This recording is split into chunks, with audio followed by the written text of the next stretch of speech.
저는 오늘 시어머니의 반찬을 검사해 보려고 합니다. 결혼 4년 차, 36. 아직 아이는 없습니다. 시어머니는 일주일마다 꼬박꼬박 반찬을 갖다 주셨습니다. 이거 먹으면 아들 생긴다고 그러더라. 저는 어머니의 성의를 봐서 열심히 먹었습니다. 그리고 먹을 때마다 매번 토했습니다. 당신은 왜 엄마 음식을 거부해? 남편이 저에게 물었지만 저는 대답할 수 없었습니다. 몸이 거부한다고, 본능이 경고한다고, 차마 이야기할 수 없었습니다. 그래서 저는 어머니의 반찬을 샘플로 모았습니다. 날짜를 기록하고 먹었을 때의 증상을 적어두었습니다. 그리고 그 반찬들이 저와 잘 맞는지에 대한 검사를 받았습니다. 그 후 저는 알게 되었습니다. 손자를 원했던 시어머니의 정성이 며느리의 임신을 오히려 막고 있었다는 것을 말입니다. 엄마가 널 해칠 리가 있겠어? 남편이 어이없다는 듯이 웃었지만 제 몸은 알고 있었습니다. 이것은 고부 갈등이 아닙니다. 사랑이라는 이름으로 행해진 조용한 폭력의 기록입니다. 그리고 이것은 한 여성이 살아남기로 결심한 이야기입니다. 안녕하세요. 인생낙원입니다. 한 사람의 인생 속에 담긴 진짜 이야기. 오늘은 그 이야기를 들려드리겠습니다. 그럼 지금부터 시작하겠습니다. 새벽 5시, 저는 냉장고 앞에 서 있었습니다. 냉장고 안에는 오래된 플라스틱 반찬통 3개가 쌓여 있었습니다. 시어머니가 어제 가져온 것들이었습니다. 손이 떨렸습니다. 또 버려야 해. 저는 속으로 생각했습니다. 반찬통을 꺼냈습니다. 김치, 된장찌개, 나물무침. 뚜껑을 열자 냄새가 올라왔습니다. 속이 메스꺼웠습니다. 저는 급히 입을 막으며 화장실로 뛰어갔습니다. 변기에 얼굴을 묻었습니다. 아무것도 나오지 않았습니다. 하지만 제 온몸이 이 음식들을 거부했습니다. 왜 이럴까? 저는 창백한 얼굴로 거울을 봤습니다. 36살, 결혼 4년 차, 평범한 며느리였습니다. 적어도 1년 전까지는, 처음에는 이상하지 않았습니다. 시어머니는 다정했습니다. 일주일에 한 번씩 집에 오셨고 항상 반찬을 들고 왔습니다. 소영아, 이거 먹어. 몸에 좋아. 감사합니다, 어머니. 저는 웃으며 음식을 받고 맛있게 먹었습니다. 하지만 그 음식들을 먹은 날의 밤만 되면 이상하게 늘 속이 안 좋았습니다. 체한 건가? 처음에는 그렇게 생각했습니다. 하지만 그게 매번 반복됐습니다. 시어머니의 음식을 먹으면 항상 밤에 속이 쓰렸습니다. 결혼 3년 차 가을이었습니다. 시어머니가 말했습니다. 소영아, 아이는 언제 가질 거야? 아, 노력은 하고 있어요. 그래, 병원은 다녀봤니? 네, 별 이상 없대요. 그럼 더 잘 먹어야지. 내가 보약이라도 다려줘야겠네. 일주일 후, 시어머니가 커다란 보온병을 들고 왔습니다. 이거 아침, 저녁으로 한 잔씩 마셔. 애 생기는데 좋다고 그랬어. 검은색 액체에서 한약 냄새가 났습니다. 저는 그 한약을 마셨고 그날 밤 저는 복통, 구토, 식은 땀이 심해 응급실에 실려갔습니다. 병원에서 의사가 제게 말했습니다. 급성 위험이네요.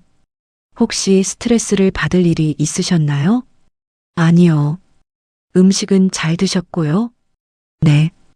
의사는 고개를 끄덕였습니다. 일단 약 처방해 드릴게요. 맵고 짠 음식 피하시고요.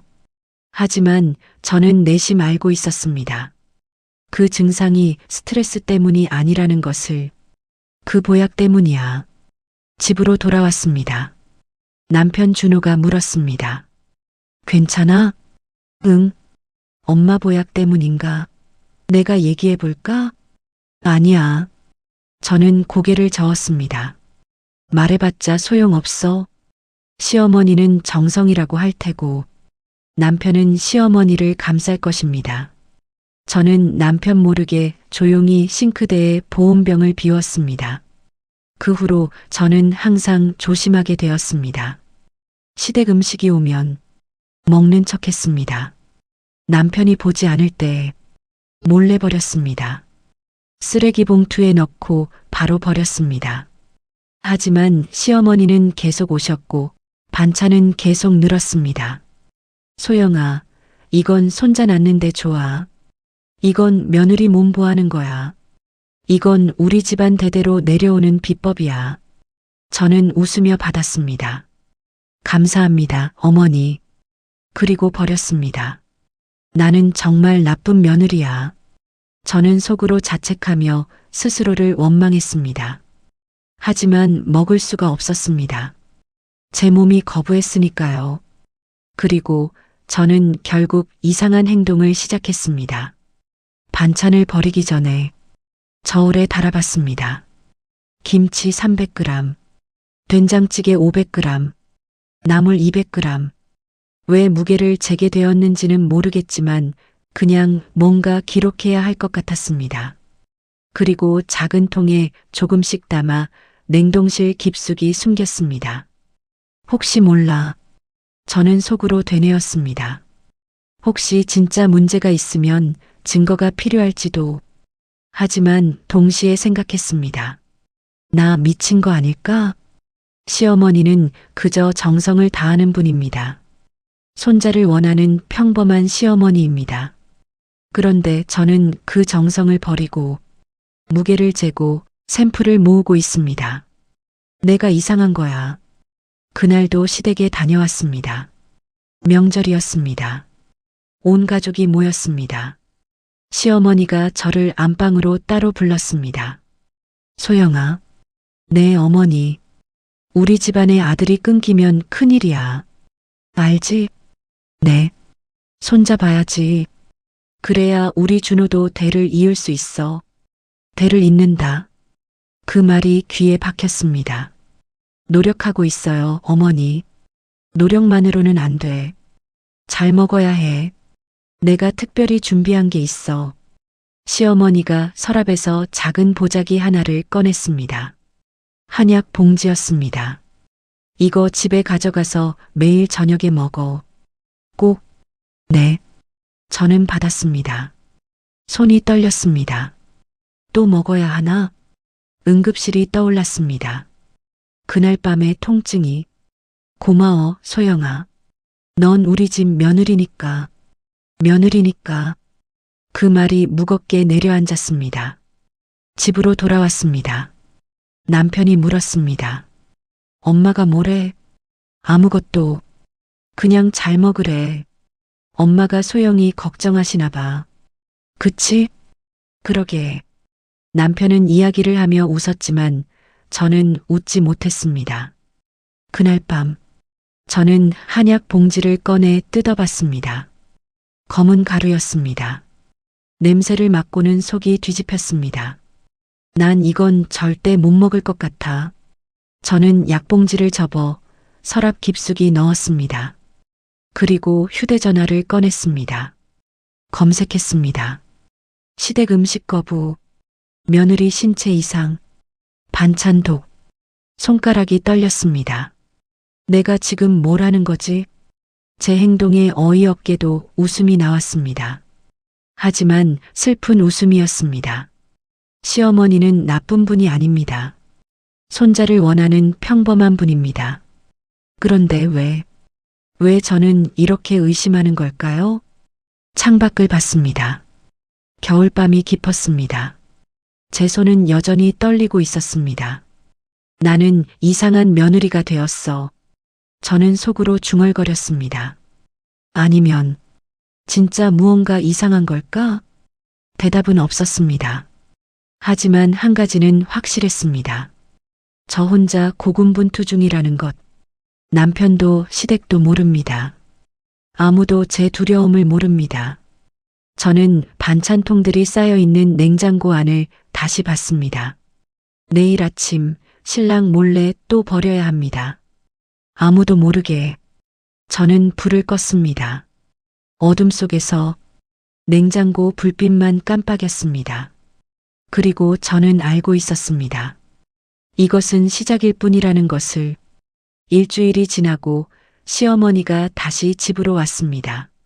손에는 더 큰 보냉백이 들려 있었습니다. 소영아, 이거 먹어봐. 냄비를 꺼냈습니다. 검은색 국물이었습니다. 이게 뭐예요? 보신탕이야. 아들 낳는 데에도 몸보신해도 좋아. 제 손이 저절로 뒤로 갔습니다. 어머니, 저는 용기를 냈습니다. 사실 제가 음식 알러지가 좀 심해요. 시어머니의 손이 멈췄습니다. 알러지? 네. 어릴 때부터 한약재에 반응이 심해서요. 한약 같은 건 먹기가 힘들어요. 무슨 소리야? 한약이 몸에 제일 좋은데. 하지만 제 체질에는 체질? 그런 거 없어. 시어머니가 손을 휘저었습니다. 다 마음먹기 나름이야. 좋은 거니까 먹으면 돼. 어머니, 정말 몸에서 받지 않아요. 지난번에도 먹고 속이 안 좋았어요. 시어머니의 눈빛이 차갑게 변했습니다. 그럼 너, 내가 신경 써서 만든 건데 이걸 안 먹겠다는 거야? 아니, 그게 아니라. 뭐가 아니야? 시어머니 정성을 거절하는 거잖아. 어머니, 오해하지 마세요. 저도 감사한데 제 몸이. 네 몸이 뭐가 그렇게 귀한데? 그 말에 저는 입을 다물었습니다. 시어머니가 냄비를 도로 보냉백에 넣었습니다. 알았어. 안 먹으면 그만이지. 어머니, 괜찮아. 그래도 며느리라고 기대한 내가 바보지. 시어머니가 가방을 챙겼습니다. 어머니, 오해해요. 그게 아니라. 됐어. 어머니는 뒤도 돌아보지 않고 문을 향해 걸어갔습니다. 그리고 문이 쾅 닫혔습니다. 저는 그 자리에 멍하니 서 있었습니다. 내가 잘못한 걸까? 그날 저녁, 남편이 퇴근을 했는데 얼굴이 굳어 있었습니다. 소영아, 응, 엄마한테 전화 왔어. 제 심장이 쿵 내려앉았습니다. 엄마가 정성껏 준비한 건데 당신이 거절했다며? 준호 씨, 그게 아니라. 그럼 뭔데? 남편의 목소리가 차가웠습니다. 나 알러지가 있다는 거, 그걸 조심스럽게 말씀드렸는데. 알러지? 그거 어릴 때 얘기잖아. 지금도 있어. 특정 약재만 먹으면. 여보, 남편이 저를 똑바로 쳐다봤습니다. 엄마가 얼마나 상처받으셨는지 알아? 나도 상처받았어. 어머니가 그러시더라. 네 몸이 뭐가 그렇게 귀하냐고. 그런 뜻으로 한 말이 아니잖아. 하지만 나한테는 그렇게 들렸어. 남편이 한숨을 쉬었습니다. 소영아, 엄마는 다 우리 잘 되라고 그러는 거야. 알아. 하지만 내 몸은, 네 몸. 너 요즘 너무 예민한 거 아니야? 예민하다는 그 말이 가슴에 박혔습니다. 나는 예민한 게 아니야. 진짜 몸이 안 좋다고. 그럼 병원 가봐. 갔어. 의사도 스트레스 줄이래. 그럼 그냥 편하게 주는 음식 먹으면 엄마한테 안 좋은 소리도 안 들을 테고. 그럼 스트레스도 안 받겠네? 저는 황당한 남편 말에 아무 말도 하지 못했습니다. 준호가 방으로 들어가고 저는 거실에 혼자 남았습니다. 다음 날 시어머니에게서 문자가 왔습니다. 소영아, 어제는 내가 좀 그랬다. 미안하다. 그래도 이거만큼은 꼭 먹어라. 엄마 마음이다. 저는 문자를 읽고 또 읽었습니다. 미안하다는 말 뒤에 숨은 그래도 먹어라. 이건 사과가 아니었습니다. 또 다른 요구였습니다. 오후가 되자 택배가 왔습니다. 시어머니가 보낸 것이었습니다. 보온병 2개, 한약 봉지 5개. 저는 상자를 들고 주방으로 갔습니다. 답장을 보냈습니다. 어머니, 감사합니다. 조금씩 먹어볼게요. 거짓말이었습니다. 저는 보온병을 열고 냄새를 맡았습니다. 속이 울렁거렸습니다. 먹을 수 없어. 싱크대로 갔습니다. 저는 보온병의 뚜껑을 열고 싱크대로 천천히 부었습니다. 검은 액체가 하수구로 사라졌습니다. 나는 나쁜 며느리야. 하지만 멈출 수 없었습니다. 저는 보온병을 깨끗이 씻어 증거를 지웠습니다. 그리고 어머니께 문자를 보냈습니다. 잘 먹었어요. 감사합니다. 거짓말이었습니다. 하지만 이렇게라도 해야 평화를 지킬 수 있었습니다. 며칠 후 시어머니가 예고 없이 집으로 왔습니다. 소영아, 집에 있니? 네, 어머니. 저는 당황했습니다. 어머니께서 갑자기 온 이유가 있을 것 같았습니다. 오늘은 내가 직접 보려고 왔다. 네가 잘 먹는지 확인하려고. 제 심장이 쿵 내려앉았습니다. 네.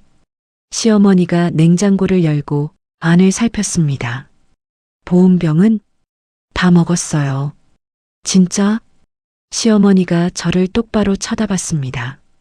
네, 정말이에요. 그럼 한약 봉지는? 그것도 먹고 있어요. 시어머니가 서랍을 열었습니다. 한약 봉지가 그대로 있었습니다. 이게 뭐야? 그건 소영아. 시어머니의 목소리가 차갑게 식었습니다. 너 거짓말한 거야? 아니에요. 먹으려고 했는데. 언제 먹을 거였어? 이거 보낸 지 일주일 됐는데. 저는 아무 말도 하지 못했습니다. 시어머니가 한숨을 쉬었습니다. 소영아, 나한테 솔직히 말해. 안 먹을 거야?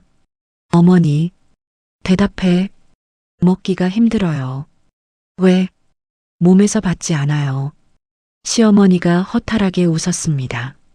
그래. 역시 안 먹었구나. 내가 느꼈어. 어머니. 됐어. 알겠어. 시어머니가 한약 봉지를 챙겼습니다. 이렇게 안 먹으니까 애가 안 생기는 게 당연하지. 그 말이 가슴에 박혔습니다. 어머니, 그게 아니라. 아니긴 뭐가 아니야. 네가 정성껏 안 먹으니까 아기가 안 생기는 거야. 시어머니가 문을 향해 걸어갔습니다. 다음부터는 내가 눈앞에서 확인하고 갈 거야. 문이 닫혔습니다. 저는 그 자리에 주저앉았습니다. 아이가 안 생기는 게 내 잘못이야? 내가 음식을 안 먹어서? 눈물이 났습니다. 하지만 동시에 알고 있었습니다. 이건 제 잘못이 아니라는 것을. 그날 밤, 저는 또 반찬을 저울에 올렸습니다. 당귀 국물 600ml, 작은 통에 담아 냉동실에 넣었습니다. 그리고 나머지는 모두 싱크대에 버렸습니다. 물소리가 컸습니다. 붉은 국물이 하수구로 사라졌습니다.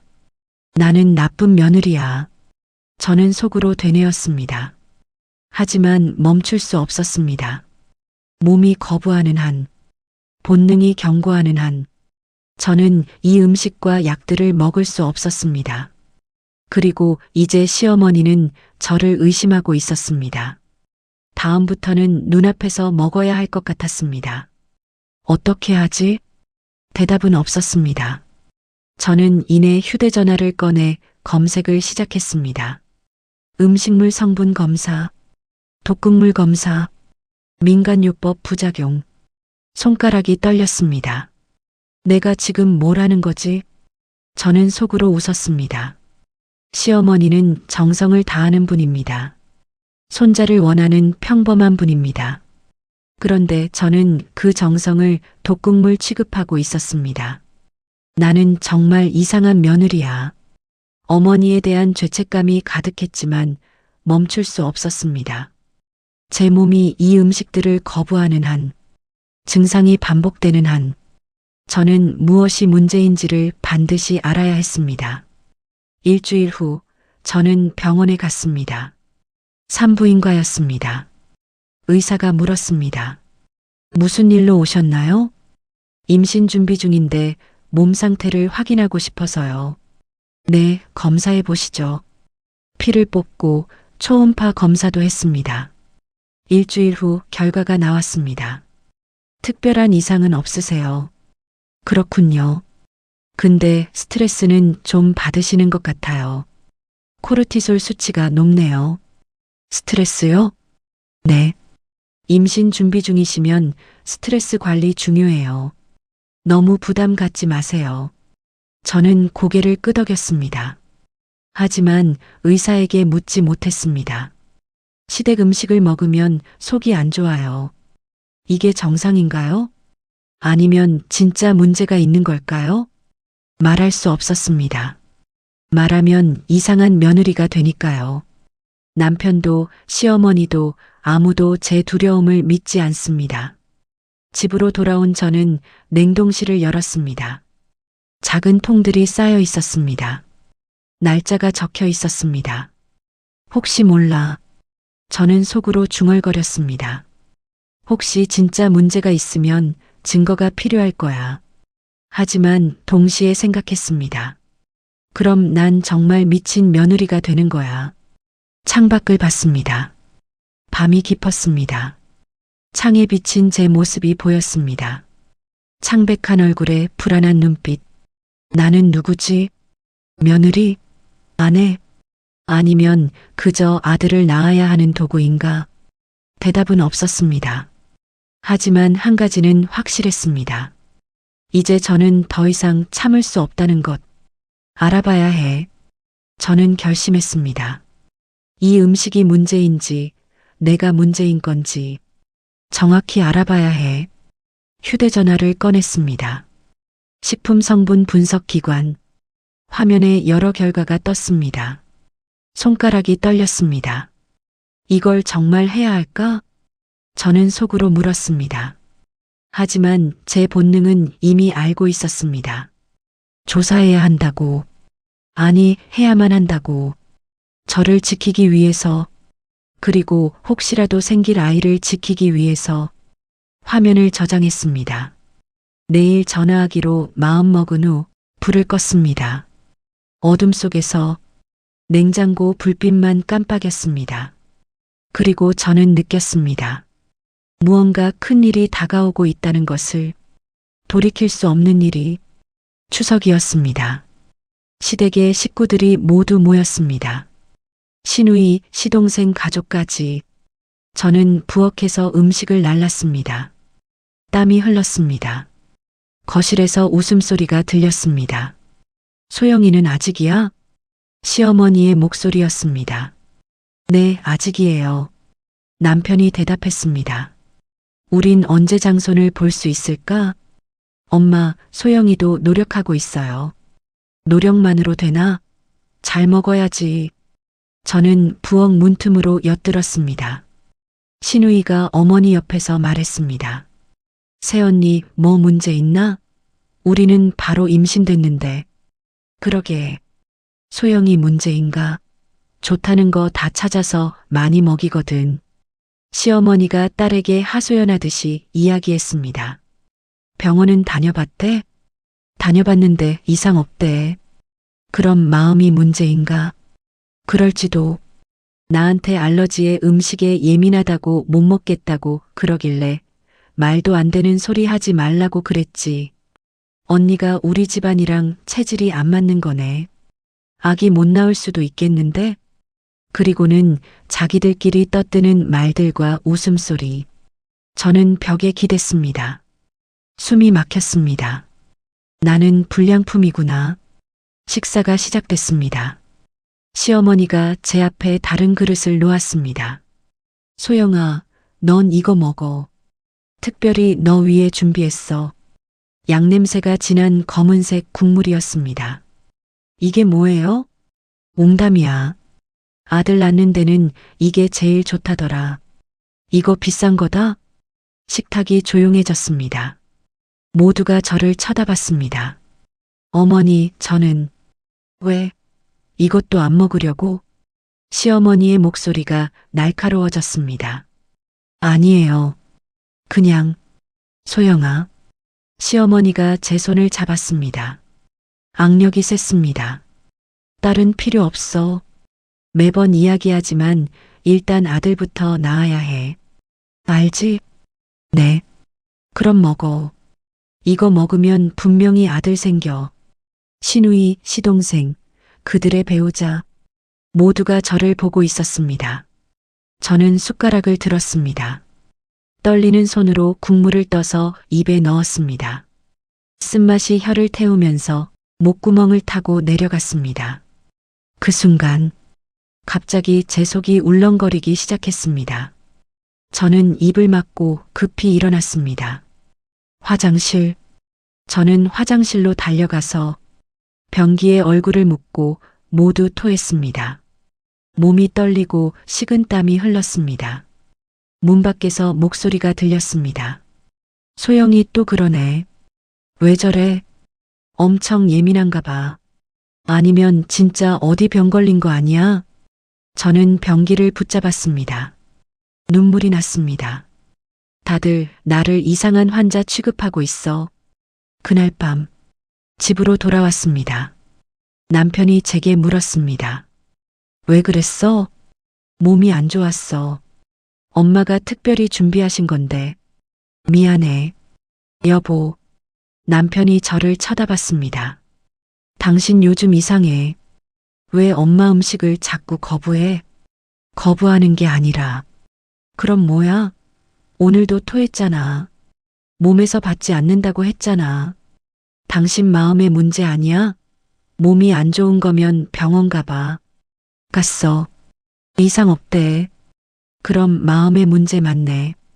좋은 마음으로 먹으면 되잖아. 마음의 문제. 그 말이 가슴에 박혔습니다. 여보. 나 힘들어. 뭐가? 어머니가 계속 음식을 가져오는 게. 그게 왜 힘들어? 정성인데. 하지만 그 음식이 내 몸에서 받지 않아. 소영아. 남편의 목소리가 차가웠습니다. 엄마가 서운해하셔. 며느리가 음식을 거부한다고. 내가 먹기 싫어서 거부하는 게 아니야. 그럼 뭔데? 그냥 먹으면 되잖아. 저는 아무 말도 하지 못했습니다. 그러면서 남편이 돌아섰습니다. 철 좀 들어. 우리 결혼한 지 4년이야. 문이 닫혔습니다. 저는 그 자리에 서 있었습니다. 철 좀 들라고? 저는 속으로 황당하다는 듯이 웃었습니다. 철이 없는 게 아니었습니다. 그 음식을 몸에서 받지 않는 것이며 제 본능이 경고하는 것입니다. 하지만 아무도 믿지 않았습니다. 며칠 후 저는 또 산부인과에 갔습니다. 생리가 불규칙해졌고 배가 자주 아팠습니다. 의사가 물었습니다. 생리불순이 있으신 것 같은데 스트레스 수치가 높아 보입니다. 네. 무슨 일 있으세요? 저는 역시나 대답하지 못했습니다. 시어머니가 계속 음식을 강요해요. 먹으면 속이 안 좋아요. 차마 이렇게 말할 수는 없었습니다. 스트레스 줄이셔야 해요. 생리불순은 임신에도 안 좋아요. 네, 알겠습니다. 다음 날, 저는 친정을 찾아갔습니다. 엄마가 반겼습니다. 소영아, 그동안 왜 이렇게 안 왔어? 바빴어. 얼굴이 안 좋네. 어디 아파? 저는 대답하지 못했습니다. 엄마가 제 손을 잡았습니다. 무슨 일 있어? 엄마. 눈물이 났습니다. 시댁에서 자꾸 한약이나 음식을 주시는데 속에서 음식이 안 받고 먹으면 속이 안 좋아. 엄마의 얼굴이 굳었습니다. 어떤 음식인데? 한약이 들어간 보양식 같은 거. 아들 낳는데 좋다고. 소영아. 엄마가 제 얼굴을 쳐다봤습니다. 너 어릴 때부터 음식 알러지로 얼마나 고생했는데. 응. 그렇습니다. 저는 어릴 때부터 음식에 예민했습니다. 특정 약재에 알러지 반응을 보였고 한약을 먹으면 두드러기가 났습니다. 그리고 해산물을 먹으면 숨이 막혔습니다. 초등학교 때 응급실에 실려간 적도 있었습니다. 너 그거 시어머니한테 말했어? 이야기했는데 정성이라고 하면서 그래도 먹으라고. 그래도 강하게 거절을 해야지. 계속 말하면 트집 잡을 것 같아서. 엄마가 한숨을 쉬었습니다. 소영아, 네 몸이 제일 중요해. 알러지는 장난이 아니야. 그치. 나도 알아. 시어머니한테 제대로 말해야 해. 네가 그런 음식이나 약이 체질적으로 안 맞는다고. 하지만 엄마가 대신 해줘? 꼭 이야기해. 네 건강이 우선이야. 엄마가 제 어깨를 잡았습니다. 소영아, 너 지금 위험한 거야. 알러지 반응이 쌓이면 나중에 큰일 날 수 있어. 응, 내가 다시 말씀드려 볼게. 그리고 꼭 병원 가서 검사 받아. 알러지 검사. 알겠어. 엄마가 저를 안았습니다. 우리 딸, 참지 마. 아프면 아프다고 해야 해. 그날 저는 처음으로 깨달았습니다. 제가 음식을 거부한 건 예민해서가 아니었습니다. 어릴 때부터의 알러지를 제 몸이 기억하고 있었던 겁니다. 집에 오니 시어머니가 와 있었습니다. 소영아, 왔니? 네. 어디 갔었어? 병원이요. 시어머니의 눈이 반짝였습니다. 혹시 아기? 아니에요. 아, 실망한 얼굴이었습니다. 그럼 뭐 때문에? 그냥 검진이요. 시어머니가 부엌으로 갔습니다. 그리고 큰 냄비를 꺼냈습니다. 오늘 특별한 거 가져왔어. 녹용 달인 거야. 제 손이 떨렸습니다. 어머니, 저는 왜 또 안 먹으려고? 소영아. 시어머니가 갑자기 다가오더니 제 배를 만졌습니다. 여기 우리 집 아들이 들어와야 해. 너 배가 너무 찬 거 아니니?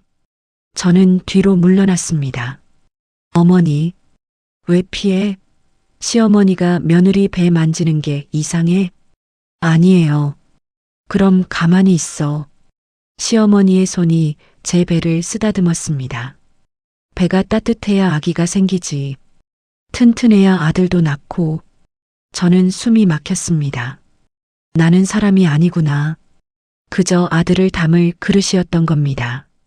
시어머니가 돌아간 후 저는 휴대전화를 꺼내 검색을 시작했습니다.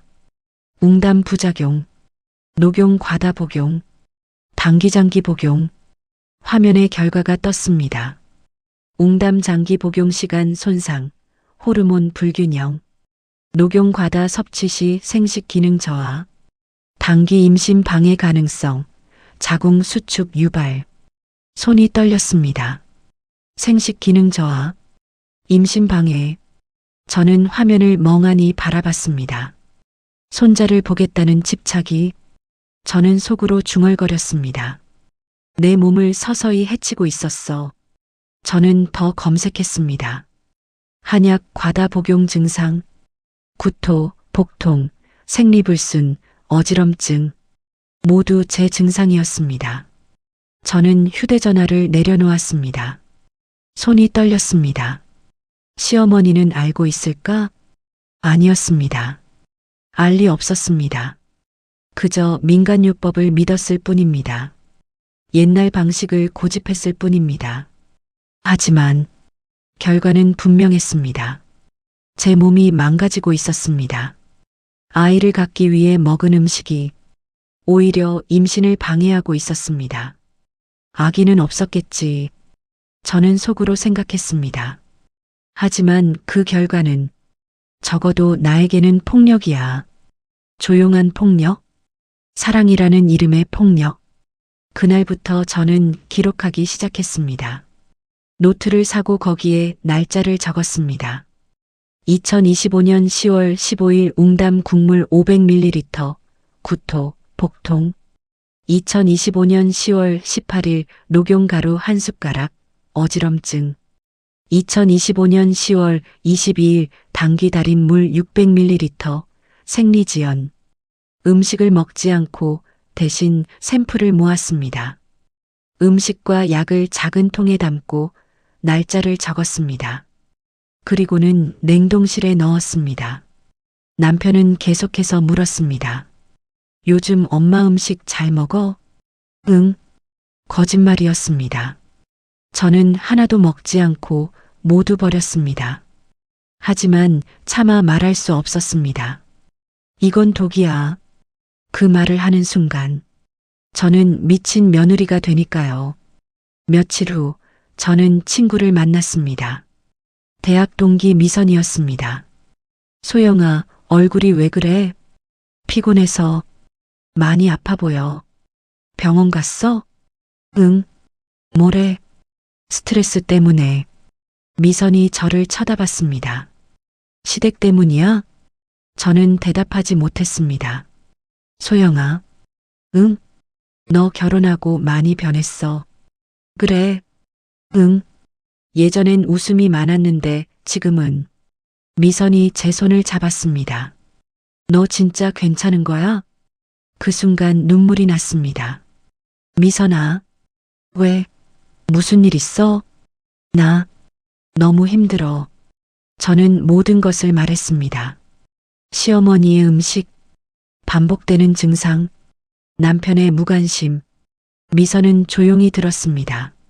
소영아, 그거 진짜 안 좋은 상황인 것 같은데? 뭐가? 몸이 거부하는 음식을 억지로 먹이는 거. 실제 때리지만 않았지. 정서적인 폭력이야. 폭력? 그 단어가 가슴에 박혔습니다. 하지만 시어머니는 아기가 없어. 그냥 손자를 원해서 정성을 보이시는 거야. 아기가 없어도 폭력은 폭력이야. 미선이 제 손을 꽉 잡았습니다. 소영아, 너 검사 받아봐. 검사? 그 음식, 성분 분석 받아봐. 어떻게? 식품위생검사원 있잖아. 거기 가면 돼. 그리고 너랑 왜 안 맞는지를 병원에서도 함께 알아봐야 해. 제 심장이 뛰었습니다. 하지만 그러면, 나 정말 이상하고 나쁜 며느리가 되는 거야. 아니야. 미선이 단호하게 말했습니다. 그들에게 그렇게 보일 순 있어도 네가 살기 위해서 해야 하는 일이야. 저는 집으로 돌아와 냉동실을 열었습니다. 냉동실엔 그동안 모아뒀던 음식 샘플들이 날짜가 적힌 채 쌓여 있었습니다. 정말 검사받아야 할까? 저는 속으로 물었습니다. 검사 결과가 나오면 2가지였습니다. 먼저 음식에는 아무 문제가 없다면? 그럼 저는 정말 이상하고 예민한 며느리가 될 것입니다. 그리고 만약 음식과 약에 문제가 있다면? 그럼 저와 남편 가족과의 신뢰가 무너집니다. 어떻게 해야 할까? 저는 샘플들을 내려다봤습니다. 작은 통들, 얼어붙은 증거들, 그리고 저는 결심했습니다. 알아야 해. 설령 그 진실이 제 인생을 바꾼다고 해도 저는 알아야겠습니다. 휴대전화를 꺼내 연락처를 검색해서 누르기 시작했습니다. 손가락이 떨렸습니다. 전화해야 해. 하지만 망설여졌습니다. 이 전화를 하는 순간 돌이킬 수 없어. 창밖을 봤습니다. 밤이 오기 시작하면서 저 멀리 별 하나가 보였습니다. 저처럼 외로워 보이는 별이었습니다. 나는 혼자야. 저는 속으로 중얼거렸습니다. 하지만 그래도 살아야 해. 번호를 눌렀습니다.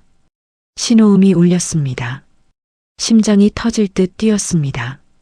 여보세요. 식품위생검사원입니다. 저기요. 네, 무슨 일이신가요? 저는 숨을 고르고 말했습니다. 음식물 성분 검사를 받고 싶은데요. 어떤 음식이신가요? 한약을 달인 국물이랑 기타 약과 음식들이요. 알겠습니다. 샘플이 있으신가요? 네. 날짜별로 보관하고 있어요. 좋습니다. 내일 방문 가능하신가요? 네. 전화를 끊었습니다. 손이 떨렸습니다. 나는 지금 뭘 한 거지? 시어머니를 의심하고 가족을 배신한 겁니다.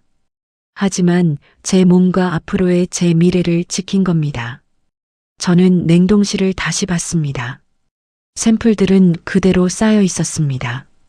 내일이면 모든 진실을 알게 되겠지. 저는 속으로 중얼거렸습니다. 그날 밤, 저는 잠들지 못한 채 천장을 바라봤습니다. 만약 문제가 있으면 시어머니에게 말해야 할까요? 남편에게는 어떻게 말해야 할까요?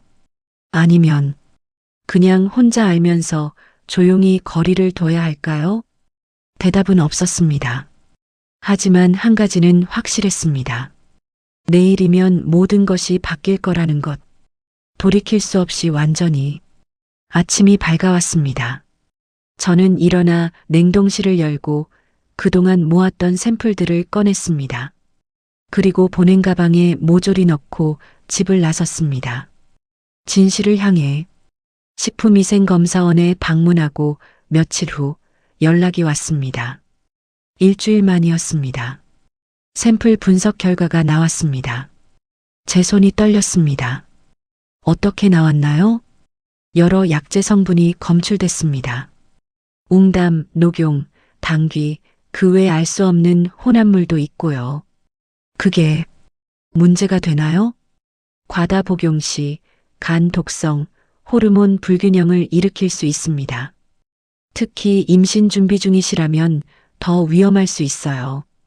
제 심장이 쿵 내려앉았습니다. 그리고 병원에서 알러지 검사도 해보시는 것을 권유드립니다.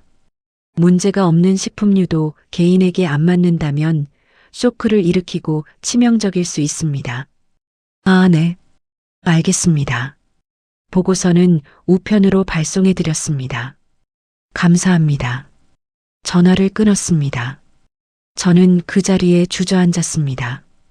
진짜였구나. 제 본능이 맞았습니다. 몸이 거부한 게 맞았습니다.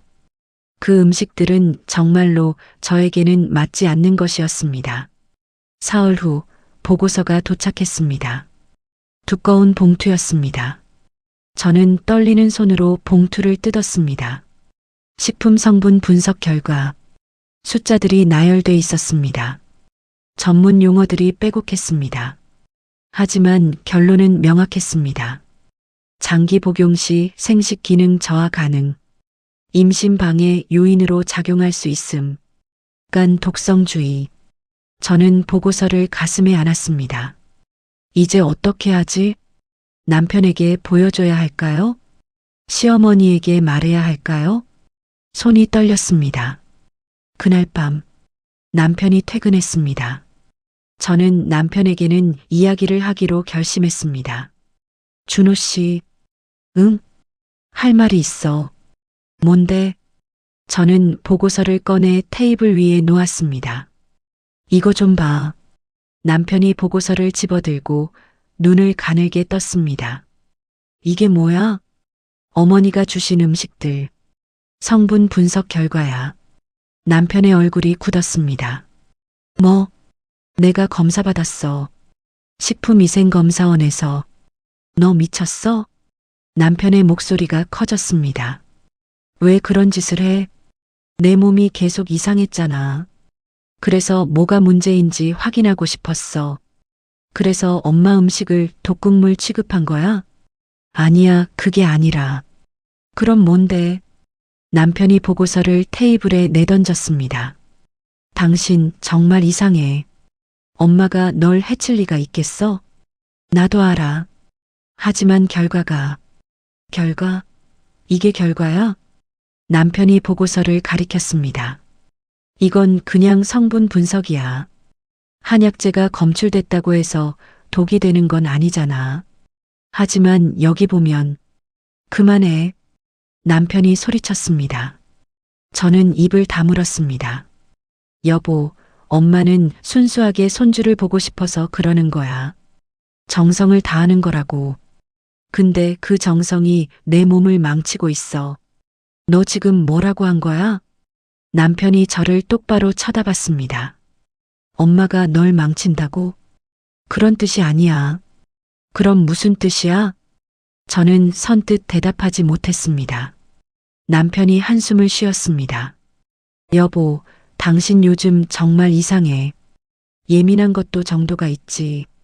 예민하다는 또 그 말이었습니다. 내가 그냥 예민한 게 아니야. 내 몸이. 그만해. 남편이 손을 들며 말했습니다. 더 이상 듣고 싶지 않아. 이 보고서도 버려. 여보, 버리라고. 남편이 보고서를 구기며 쓰레기통에 던졌습니다. 엄마한테 이런 거 보여주지도 마. 엄마 가슴에 못 박는 거야. 하지만 소영아, 남편의 목소리가 차가웠습니다. 너 지금 우리 가족을 의심하는 거야? 엄마를, 나를. 저는 아무 말도 하지 못했습니다. 믿을 수가 없네. 내 아내가 이런 사람이었다니. 남편이 화를 내며 방으로 들어가고 저는 그 자리에 서 있었습니다. 쓰레기통에 구겨진 보고서가 보였습니다. 아무도 내 편이 아니구나. 일주일 후 시어머니가 다시 왔습니다. 소영아, 집에 있니? 네, 어머니. 시어머니가 큰 냄비를 들고 들어왔습니다. 오늘은 내가 여기서 직접 끓여줄게. 네. 너 요즘 내가 준 반찬 안 먹는 것 같아서 제 심장이 쿵 내려앉았습니다. 아니에요. 먹고 있어요. 거짓말. 시어머니의 목소리가 차갑게 식었습니다. 냉장고 확인했어. 반찬통이 그대로 있더라. 그건 그때 남편이 퇴근해서 들어왔습니다. 엄마 오셨어요? 그래. 소영이가 내 음식을 안 먹는 것 같아서 남편이 저를 쳐다봤습니다. 여보, 진짜야? 아니야, 먹었어. 거짓말하지 마. 시어머니가 소리쳤습니다. 냉장고에 그대로 있는데 뭘 먹었다는 거니? 저는 아무 말도 하지 못했습니다. 시어머니가 가스레인지에 불을 켰습니다.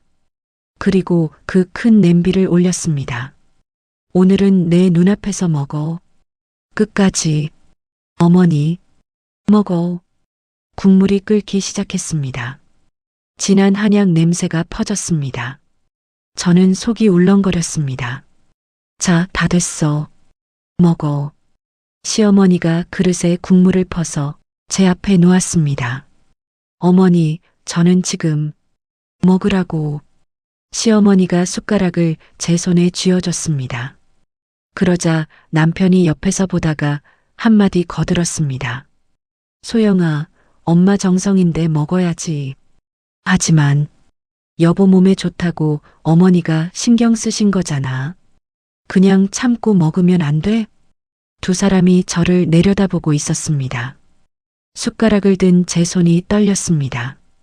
국물을 떠서 입에 넣는 그 순간 몸이 거부했습니다. 삼키자마자 속이 뒤집혔고 목구멍이 간질거렸습니다. 그래, 잘 먹네. 좀 더 먹어. 시어머니가 다정하게 말했습니다. 저는 한 숟가락 더 떠서 억지로 삼켰습니다. 입술이 붓기 시작했습니다. 그리고 목이 따가워지기 시작하면서 갑자기 숨을 쉬기가 어려워졌습니다. 어머니, 저 화장실 좀. 저는 화장실로 달려가서 먹은 음식을 모두 토했습니다. 거울을 봤습니다. 얼굴에 두드러기가 올라오고 있었습니다. 알러지가 올라오고 있어. 문 밖에서 시어머니의 목소리가 들렸습니다. 또 토하네. 쟤 정말 너무한 거 아니니? 저는 바로 병원으로 갔습니다. 알레르기 내과였습니다. 어떤 증상이 있으세요? 음식을 먹으면 구토하고 두드러기가 나요. 어떤 음식인가요? 한약이 들어간 보양식이요. 의사가 고개를 끄덕였습니다. 알러지 검사해 보시죠. 피를 뽑았습니다. 피부 반응 검사도 했습니다.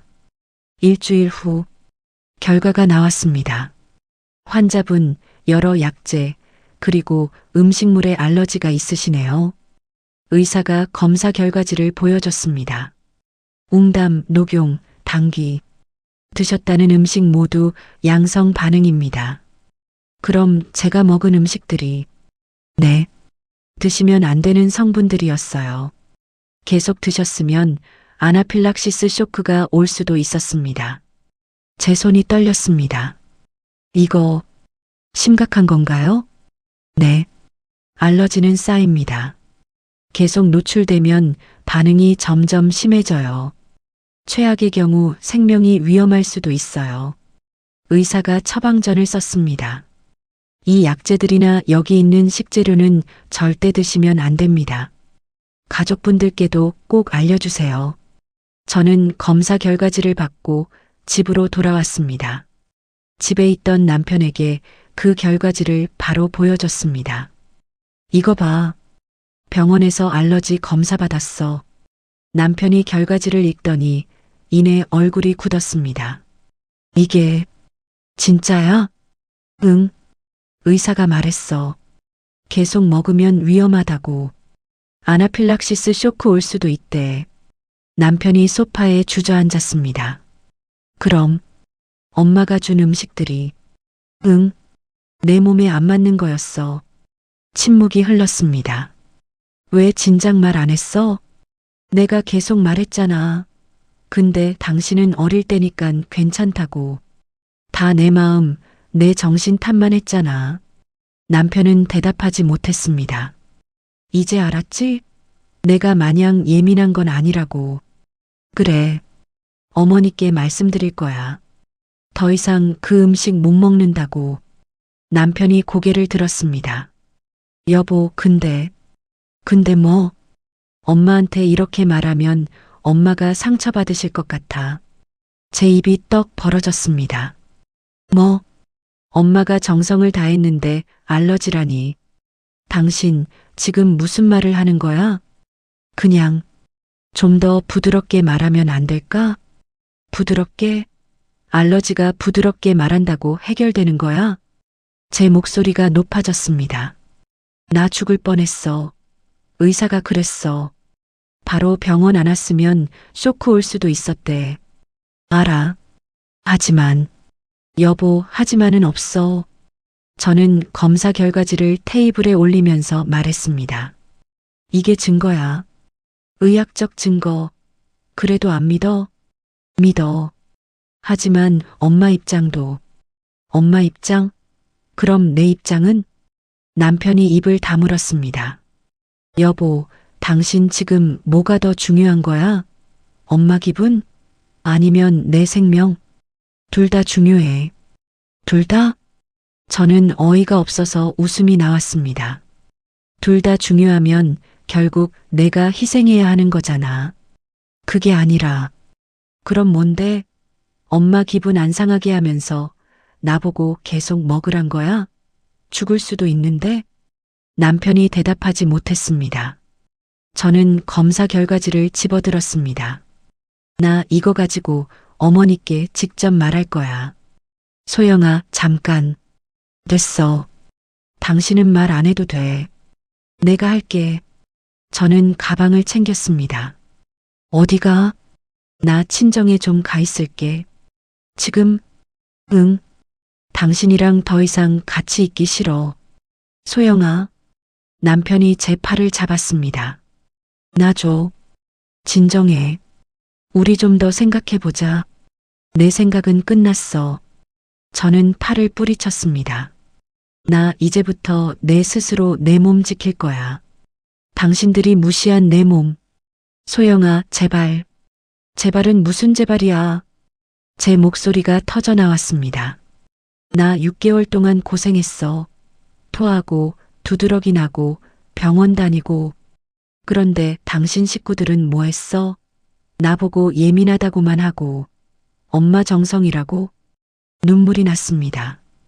여보, 나 정말 죽을 뻔했어. 그것도 모르고. 미안해. 남편의 목소리도 떨렸습니다. 미안하다는 말로는 부족해. 저는 문을 열었습니다. 여보, 기다려. 됐어. 그만해. 문을 닫고 나왔습니다. 복도를 걸었습니다. 눈물이 흘렀습니다. 나는 혼자야. 그날 밤 저는 또 혼자였습니다. 의학적 증거가 있어도 남편은 어머니 편이었습니다. 며칠 후 저는 혼자 다시 산부인과에 갔습니다. 의사가 물었습니다. 체중이 많이 빠지셨네요. 네. 식사는 하세요? 노력하고 있어요. 혈액 검사 결과 보니까 간 수치가 좀 높아요. 혹시 무슨 약 드시는 게 있어요? 한약이요. 어떤 한약이요? 저는 선뜻 대답하지 못했습니다. 의사가 저를 쳐다봤습니다. 환자분, 혹시 집에서 무슨 일 있으세요? 아니요. 스트레스 많이 받으시는 것 같은데. 괜찮아요. 의사가 처방전을 썼습니다. 일단 간 보호제 드릴게요. 그리고 한약은 끊으세요. 네. 하지만 저는 알고 있었습니다. 제 맘대로 끊을 수 없다는 것을. 먼저 시어머니와 남편과 이 문제를 해결해야 했으니까요. 며칠 후 저는 집으로 돌아왔습니다. 이 문제 상황을 바로 잡아야 할 시간이 온 것 같았습니다. 집에는 아무도 없었고 저는 노트를 꺼냈습니다. 지난 6개월간의 기록이었습니다.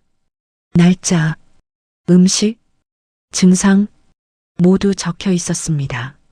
4월 15일 웅담 국물, 구토, 복통.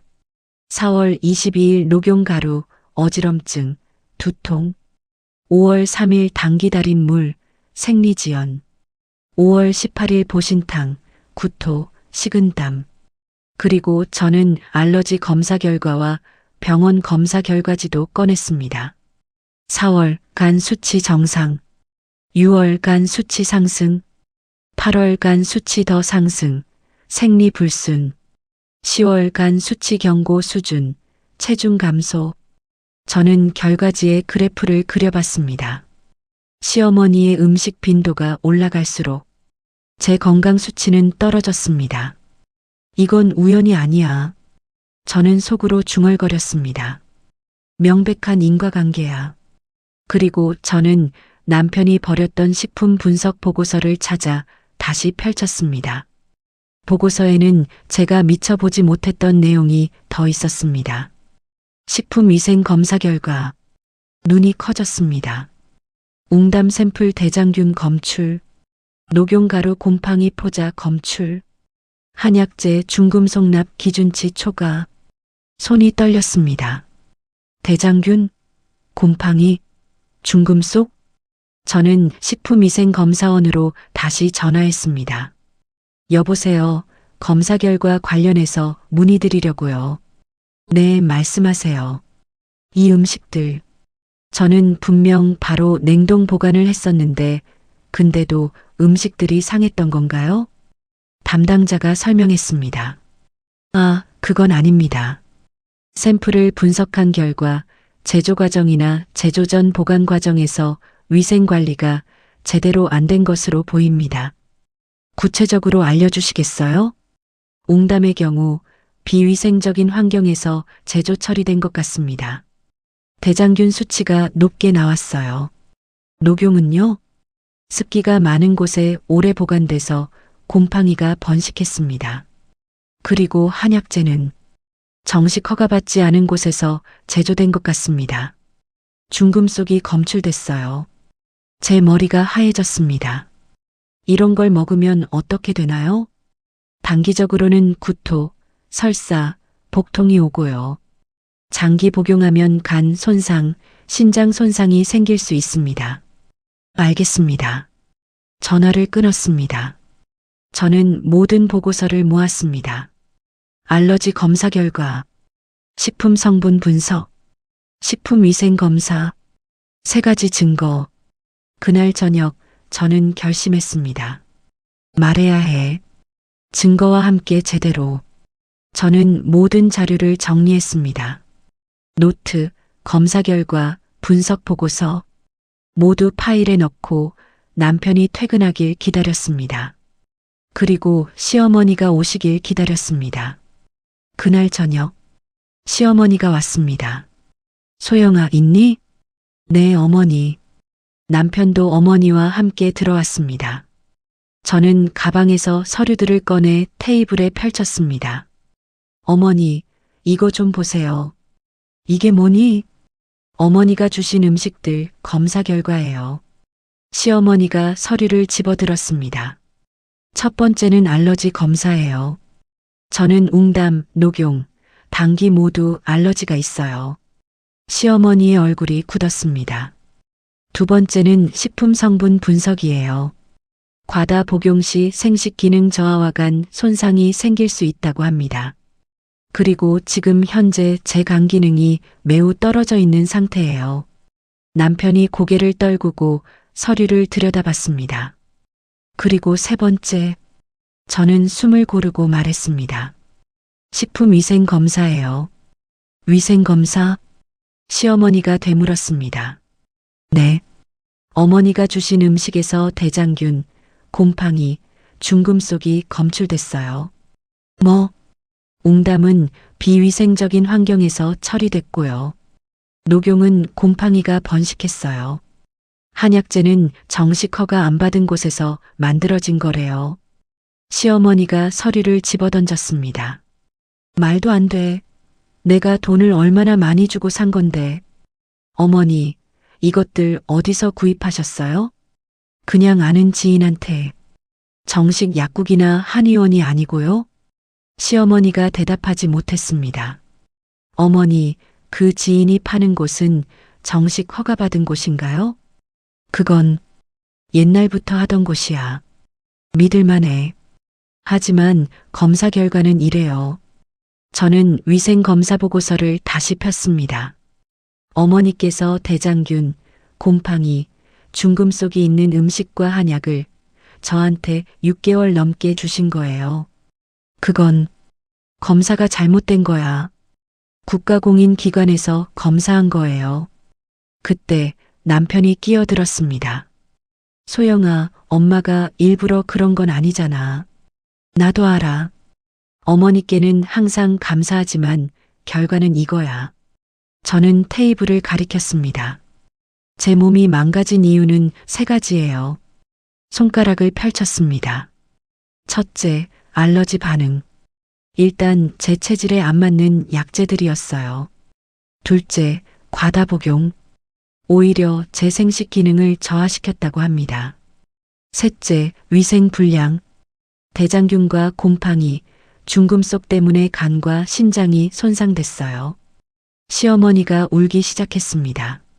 나는 손자보려고 정성을 다했는데 어머니의 과한 정성이 저를 병들게 했어요.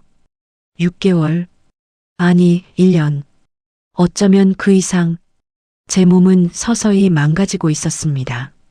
손자를 원했던 시어머니, 침묵했던 남편, 모두가 이 결과를 만들었습니다.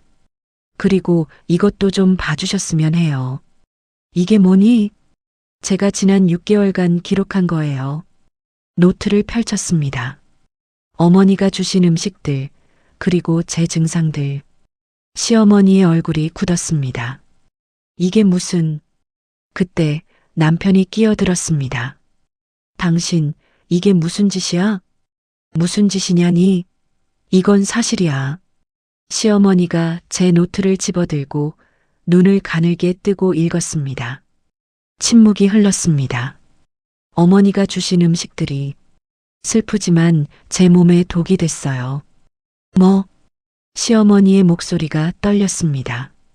손자를 보시려고 주신 음식들이 오히려 제가 임신하는 걸 방해했어요.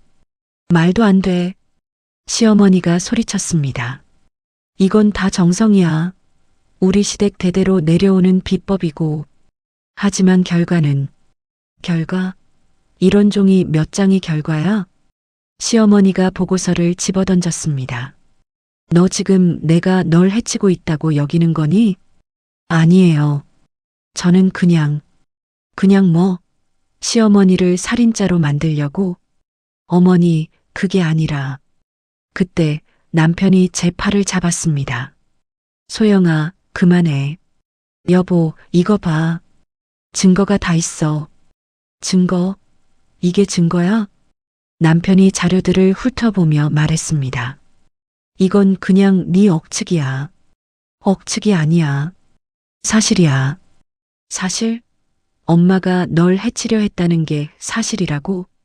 물론 어머니께서 그런 의도가 있으셨던 건 아니지. 하지만 결과가 그래. 그건 그냥 네가 예민해서야. 알러지도 다 마음의 병이라고. 남편이 소리쳤습니다. 당신 진짜 너무한다. 엄마 정성을 이렇게 못되게 여기다니. 나는 정성이 아니라 독을 받은 거라고. 그 순간 시어머니가 제 뺨을 때렸습니다. 맞닥이 소리가 크게 울렸습니다. 이 배은망덕한 것. 시어머니의 목소리가 떨렸습니다. 내가 너한테 얼마나 정성을 다했는데, 손자보려고 얼마나 애썼는데, 제 뺨이 화끈거리고 눈물이 났습니다. 그런데 네가 날 살인자로 만들어? 어머니 저는 나가 내 눈앞에서 사라져. 너 같은 며느리는 필요 없어. 저는 시어머니를 쳐다본 후 남편을 쳐다봤습니다. 하지만 그는 고개를 돌렸습니다. 아무도 내 편이 아니구나. 저는 바닥에 흩어진 종이들을 주웠습니다. 손이 떨렸습니다. 네, 제가 나가겠습니다. 시어머니가 코웃음 쳤습니다. 가. 그런 마음으로 살 거면 가. 저는 방으로 들어갔습니다. 가방을 꺼내고 옷을 담았습니다. 그리고 그동안 적어왔던 노트와 검사 결과들도 모두 넣었습니다.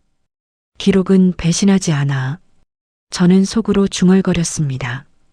사람들은 부정하지만 기록은 진실을 말해. 짐을 싸고 나왔습니다. 남편이 거실에 앉아 있었고 시어머니는 소파에서 울고 있었습니다. 여보, 내 말에도 그는 대답하지 않았습니다. 난 친정으로 갈게. 그래.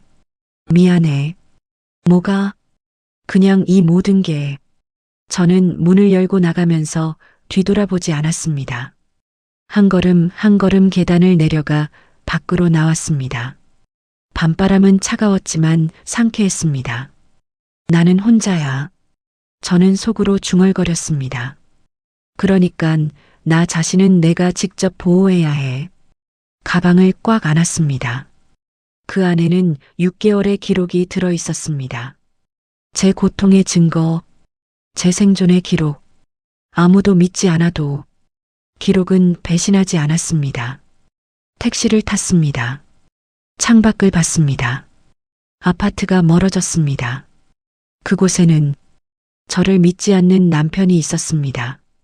저를 때린 시어머니가 있었습니다. 이제 어떻게 하지? 대답은 없었지만 한 가지는 확실했습니다. 적어도 지금은 집으로 돌아갈 수 없다는 것. 그때 휴대전화가 울렸습니다. 남편이었습니다. 저는 전화를 받지 않았습니다. 이내 전화가 다시 울렸지만 이번에도 받지 않았습니다. 저는 휴대전화를 가방에 넣었습니다. 그리고 창밖을 봤습니다. 밤이 깊었습니다. 저 멀리 많은 별들이 보였습니다. 저는 더 이상 혼자가 아니었습니다. 별들이 있었습니다. 그리고 진실이 있었습니다. 나는 살아남을 거야. 저는 속으로 맹세했습니다. 내 몸을 지킬 거야. 내 진실을 지킬 거야. 택시는 계속 달렸습니다. 저를 믿어줄 사람들이 있는 곳으로. 어느덧 친정에서 지낸 지 한 달이 지났습니다. 엄마는 아무 말도 하지 않았습니다. 그저 제 방을 정리해주고 밥을 차려주었습니다. 저는 매일 기록을 정리했습니다. 노트를 펼쳤습니다. 6개월의 기록, 날짜, 음식, 증상, 이 모든 것들이 모두 선명했습니다. 이건 내 생존을 위한 몸부림의 증거야. 그러던 어느 날 남편에게서 전화가 왔습니다. 소영아. 응. 언제 들어올 거야? 모르겠어. 엄마가 많이 서운해하셔. 저는 쓴웃음을 지었습니다. 서운해하시는구나. 응. 넌 엄마 마음을 몰라. 그래. 그런데 나도 모두들 내 마음을 좀 알아줬으면 좋겠어. 침묵이 흘렀습니다. 소영아, 그때는 내가 좀 과했어. 과한 정도가 아니었어. 미안해. 미안하다는 말로는 부족해. 그럼 뭘 원해? 저는 숨을 고르고 말했습니다. 믿어줬으면 좋겠어. 내가 거짓말쟁이가 아니라는 걸. 너 거짓말하는 거 아니라는 거 알아. 하지만 엄마가 뭐? 엄마도 억울해하셔. 정성을 다했는데 오해받았다고. 정성? 그 단어가 또 나왔습니다. 준호 씨. 응? 나도 알아. 어머니가 얼마나 애쓰셨는지, 나를 신경 쓰셨는지. 하지만 그 정성으로 인해 내가 아프고 힘들다면, 내가 몇 차례 이야기했을 때 나를 믿고 그만하셨어야지. 뭐, 그게 결국 폭력이 되는 거야. 전화를 끊었습니다. 손이 떨리지 않았습니다. 마음이 흔들리지 않았습니다. 나는 변했어. 며칠 후, 시어머니에게서 문자가 왔습니다. 소영아, 우리 만나서 이야기하자. 저는 망설였습니다. 만나야 할까? 엄마가 물었습니다. 누구한테서 온 거야? 시어머니. 만날 거야? 모르겠어. 엄마가 제 손을 잡았습니다. 소영아. 응, 엄마. 잘 생각해보고 네가 결정해. 엄마는 무조건 네 편이야. 눈물이 났습니다. 엄마는 네 편이라는 그 말이 가슴에 와닿았습니다. 저는 시어머니께 답장을 보냈습니다. 일주일 후 한 카페에서 저는 시어머니를 만났습니다. 시어머니는 이미 와 있었습니다. 몇 주 사이에 어머니가 늙어 보였습니다. 소영아, 어머니. 저는 맞은편에 거리를 두고 앉았습니다. 시어머니가 입을 열었습니다. 소영아, 나 진짜 손자 보고 싶어서 그랬던 거야. 알아요, 어머니.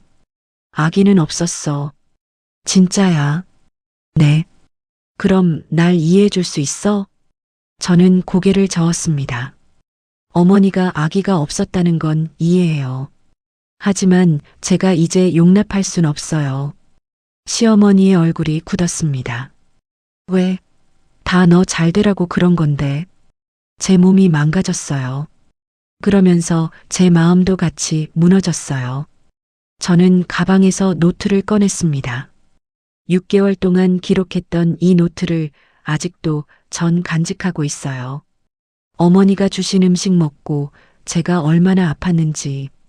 시어머니가 노트를 쳐다봤습니다. 그건 네가 예민해서. 예민한 게 아니었어요. 제 목소리는 단호했습니다. 제 몸이 그 음식들을 거부했고 그 음식과 약들이 저에게 적합하지 않았던 거예요. 그게 저에겐 독이 되었던 거예요. 독이라니. 그건 다 좋은 약재야. 약도 과하면 독이 돼요. 시어머니가 입을 다물었습니다.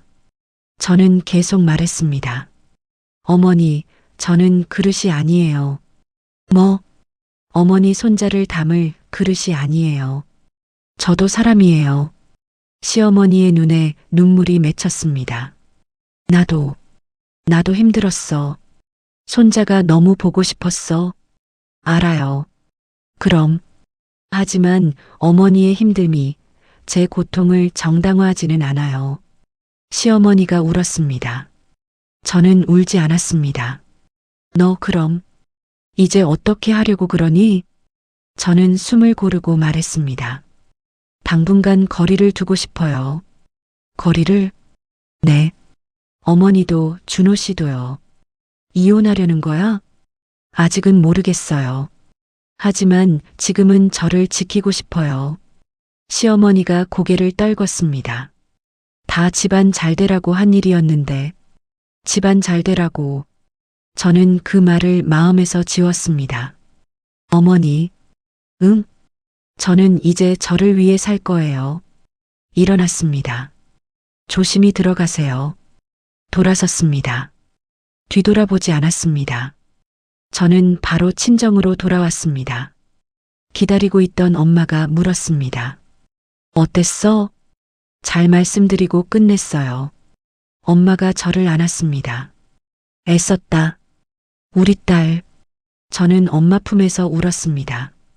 그동안 오래 참았던 눈물이 하염없이 쏟아졌습니다. 그날 밤, 저는 혼자 산책을 나갔습니다. 공원이었습니다. 벚꽃이 지고 바람이 불었습니다. 그 바람에 꽃잎이 흩날렸습니다. 저는 천천히 걸었습니다. 나는 살아남았어. 저는 속으로 중얼거렸습니다. 아이는 아직 없었습니다. 결혼 생활도 불확실했습니다. 하지만 저는 살아 있었습니다. 제 몸, 그리고 진실을 지켰습니다. 걷다가 벤치에 앉았습니다. 휴대전화를 꺼내 메모장을 열었습니다. 오늘부터는 나를 위한 다른 기록을 해보자. 오늘 공원을 걸었다. 벚꽃이 예뻤다. 바람이 시원했다. 나는 살아있다. 웃음이 났습니다. 결혼 후 처음으로 짓는 진짜 웃음이었습니다. 한 달이 더 지나고 남편에게서 연락이 왔습니다. 만나서 이야기할 수 있을까? 응. 이번에는 남편 혼자였습니다. 남편 얼굴이 많이 수척해져 있었습니다. 그 얼굴이 짠하게 느껴져 마음이 아팠습니다. 소영아. 응. 나 생각 많이 했어. 그래. 네 말이 맞았어. 내가 너무 엄마 편만 들었어. 저는 아무 말도 하지 않았습니다. 진심으로 사과할게. 정말 미안해. 고마워. 이제 집으로 돌아와 줄 수 있어? 저는 고개를 저었습니다. 아직은 아니야. 생각할 시간을 좀 더 줘. 하지만 잘 생각해 볼게. 남편은 고개를 끄덕였습니다. 나 기다릴게. 고마워. 하지만 저는 알고 있었습니다. 처음처럼 완전히 돌아갈 순 없다는 것을. 설령 돌아간다 해도 저는 변했고 저는 이제 더 이상 순종적인 아내와 며느리가 아니라는 것을. 그날 저녁 저는 엄마와 함께 밥을 먹었습니다. 소영아. 응, 엄마. 앞으로 어떻게 할 거야? 모르겠어. 괜찮아. 천천히 생각해. 넌 충분히 잘하고 있어. 엄마는 네가 어떤 선택을 하든 지지할게. 고마워요, 엄마. 엄마가 제 손을 잡았습니다. 눈물이 났습니다. 잘하고 있다. 저에게 정말 필요한 말이었습니다. 다음 날 아침, 저는 일찍 일어났습니다. 창문을 여니 따뜻한 해가 떠오르고 있었습니다. 저는 깊게 숨을 들이마셨습니다. 나는 살아남았어. 손자를 낳기 위한 며느리가 아니라, 순종적인 아내가 아니라, 저 자신으로. 이 이야기는 아이를 낳지 못한 여자의 실패담이 아니었습니다. 가족이라는 이름 아래 여성이 어떻게 소모되는지를 기록한 생존기였습니다. 그리고 저는 이제 누군가의 며느리가 아니라 자신의 인생을 선택한 사람이 되었습니다. 노트를 펼쳤습니다. 그리고 새로운 페이지에 썼습니다. 오늘부터 나는 나를 위해 산다. 새로운 시작의 첫 문장이었습니다. 창밖을 봤습니다. 햇빛이 방 안으로 쏟아졌습니다. 저는 웃었습니다. 그리고 알았습니다. 이제 괜찮을 거라는 것을. 천천히, 하지만 단단하게. 저는 회복할 것입니다. 그 후 6개월이 지났고 저는 작은 카페에 노트북을 펴고 앉아 있었습니다. 화면에는 글이 적혀 있었습니다. 며느리의 몸, 가족의 그릇, 한 여성의 생존기. 저는 제 이야기를 쓰고 있었습니다. 누군가는 이해하지 못할 것입니다. 누군가는 제가 예민하다고 할 것입니다. 하지만 누군가는 공감할 것입니다. 같은 고통을 겪은 누군가가 제 글을 읽고 위로받기를. 창밖을 봤습니다. 가을이 오고 있었습니다. 낙엽이 지고 있었습니다. 하지만 아름다웠습니다. 끝이 아니라 순환이었으니까요. 저도 그렇습니다. 끝난 게 아니라 새로 시작하는 것입니다. 휴대전화가 울렸습니다. 미선이었습니다.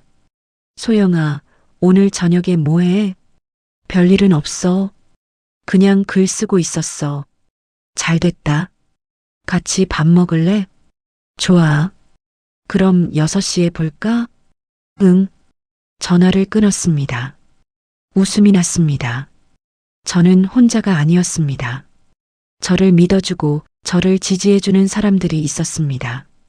그리고 무엇보다 저 자신이 있었습니다.